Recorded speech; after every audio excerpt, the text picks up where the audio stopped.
আবির সাবলীল ভঙ্গিতে বলে উঠল, যেতে পারবি নাকি দিয়ে আসবো? নিজেকে সামলে মেঘ বলল, পারবো। তারপর গুটি গুটি পায়ে রুম থেকে বের হয়ে যায় মেঘ। আবির তাকিয়ে আছে অষ্টাদশীর হাঁটার পানে।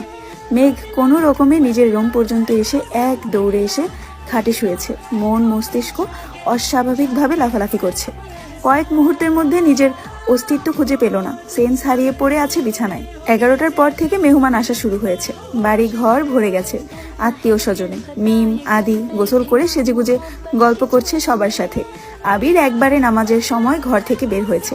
টুপি পাঞ্জাবি পরায় অন্যান্য দিনের থেকেও অনেক সুন্দর লাগছে ছেলেটাকে।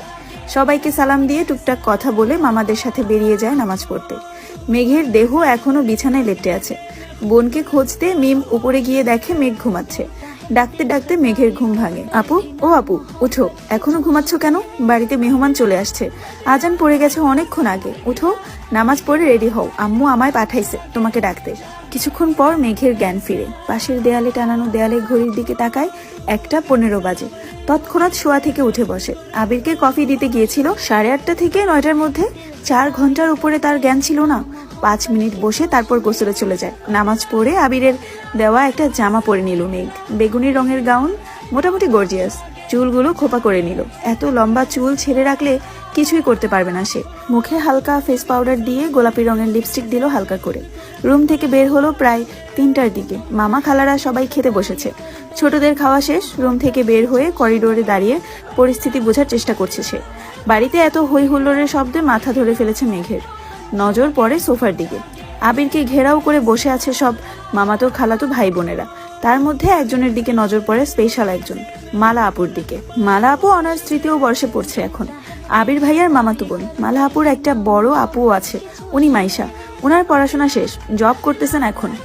2 বোনই এসেছেন। কিন্তু মালা আপুর দৃষ্টি কেমন জানি আবির ভাইয়ার দিকে এমন ভাবে তাকিয়ে আছে যেন চোখ দিয়ে গিলে খাবে আবির ভাইকে। বিষয়টা দেখে মেঘের মেজাজ গরম হয়ে গেছে।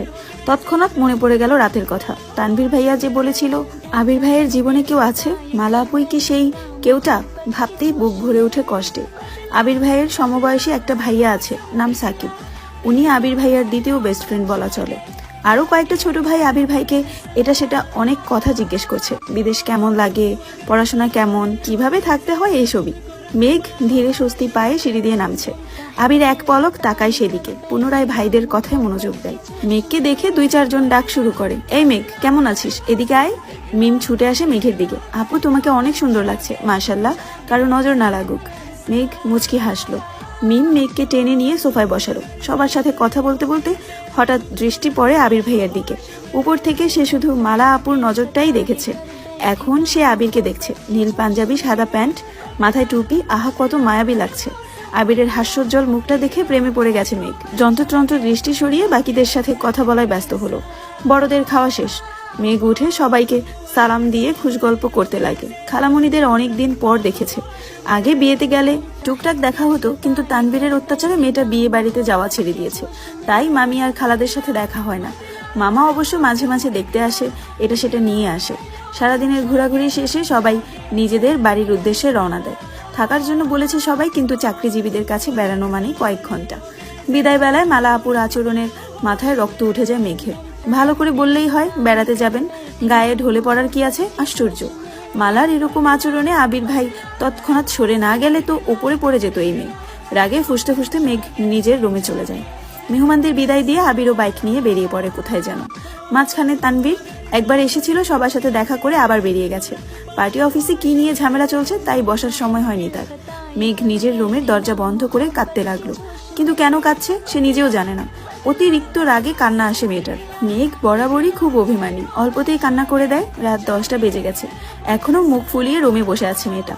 সারাদিন খাওয়া নেই। তড়িঘড়ি করে তানভীর বাড়িতে ঢুকে এসেই মাকে জিজ্ঞেস করে, মেঘ খেয়েছে? হালিমা খান সহসা উত্তর দিলেন, সন্ধ্যার পর থেকে এত ডাকছি, দরজাই তো খুলছে না। তানভীর আর কথা বাড়ালো না, তড়িৎ গতিতে ছুটে গেল বোনের দরজার সামনে। প্রথমে আস্তে করে ডাকলো, মেঘের সাড়া নেই। আচমকা চোয়াল শক্ত করে এক প্রকার চিৎকার দিল, মেঘ তুই এই মুহূর্তে দরজা না খুললে তোর কপালে শনি আছে বলে দিলাম। মেঘ শোয়া থেকে এক লাফে উঠে বসলো। কয়েক সেকেন্ডে দৌড়ে গিয়ে দরজাটা খুললো। চোখ তুলে তাকানোর সাহস নেই ভাইয়ের দিকে। আজ পর্যন্ত তানভীর মেঘের গায়ে হাত তুলেনি, শুধু ধমকি দেওয়া হয়েছে। কিন্তু ভাইকে এক বিন্দু বিশ্বাস করে না মেঘ। কখন আবার আবির ভাইয়ের মতো নাক মুখে মারবে থাপ্পড়, বিশ্বাস নেই। দরজা খুলতেই নরম স্বরে তানভীর বলল, খেতে যা। মেঘ তানভীরের এত নরম স্বর কোনোদিন শুনেনি, ভাবতেই পারছে না ভাইয়া তাকে এত ভালোবেসে খেতে বলছে। তানভীর বলল, খাওয়া শেষে তোর ফোনটা দিস, তোকে একটা ফেসবুক আইডি খুলে দিব। তানভীরের এমন কথায় মেঘ আহম্মক বনে গেল। তানভীর ভাই বরাবরই এরকম, নিজেই ঝাড়বে তারপর নিজেই আদর করবে, এটা সেটা কিনে আনবে মেঘের জন্য। কিন্তু আজকের বিষয়টা সম্পূর্ণ ভিন্ন। এত নরম স্বর কখনো শুনিনি এর আগে। নিমেষেই মনটা খুশিতে ভরে গেল মেঘের। খাবার টেবিলে বসে আপন মনে খাচ্ছে মেঘ। আজকে তার পছন্দের অনেক রেসিপি আছে, একটু একটু করে সব চেক করছে। কিন্তু রাগে ফুসফুস করছে মেঘের আম্মু হালিমা খান। হালিমা খান, সন্ধ্যা থেকে যে তোকে এতবার ডাকতে গেলাম, বের হলি না কেন? ঠিকই তো ভাইয়ের ভয়ে বেরিয়ে আসলি, আমাকে কেন কষ্ট দিস? তোকে কে কি বলে 2 দিন পর পর না খেয়ে পড়ে থাকিস? কিছুদিন পরে যে এডমিশন, না খেলে পড়বি কিভাবে? আর না পড়লে ভর্তি হবি কিভাবে?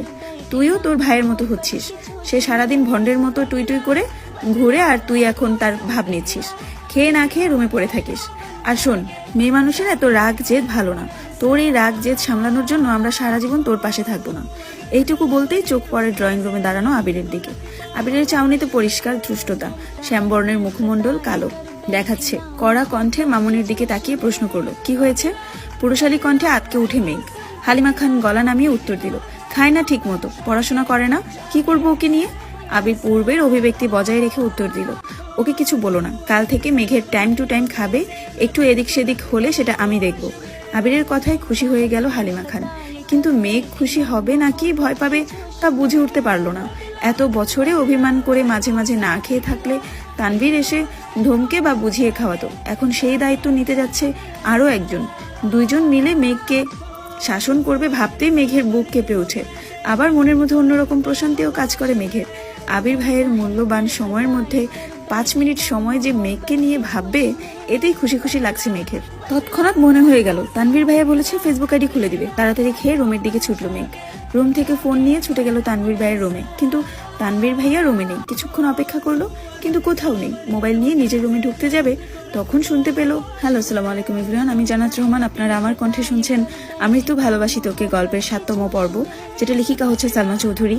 আমার কণ্ঠে যদি গল্পটা আপনাদের ভালো লাগে অবশ্যই শেয়ার করে দিবেন এবং ফলো দিয়ে পাশে থাকবেন, যাতে করে নেক্সট পর্ব সবার আগে আপনাদের কাছে পৌঁছায়।